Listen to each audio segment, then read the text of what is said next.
Cycle స్వామి ఆశ్రమమా? Cycle బాబా ఆశ్రమం ఇదే. Cycle బాబా ఆశ్రమం అని చెప్పు వాళ్ళు చూపిస్తారు. ఇదిగో సైకిల్ బాబా ఆశ్రమం. సైకిల్ మీద వచ్చాడు ఇది అక్కడ షిరిడీలో కూడా ఉంటుంది. షిరిడీలో వెళ్ళాం, ఇక్కడ కూడా ఉందన్నమాట సైకిల్ బాబా ఆశ్రమం. అన్నదాన సత్రం ఇది కాశీలో.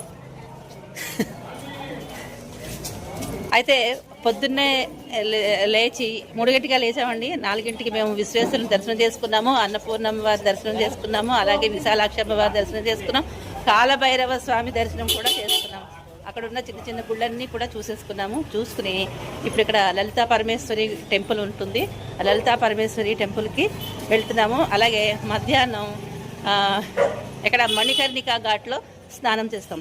12 గంటలకి మణికర్ణికా ఘాట్లో స్నానం చేస్తే 33 కోట్ల దేవతలందరూ స్నానం చేస్తారట. అందుకని మణికర్ణికా ఘాట్లో ఖచ్చితంగా స్నానం చేస్తామన్నమాట. ఇవాళ అక్కడికి వెళ్దాం అనుకుంటున్నాము.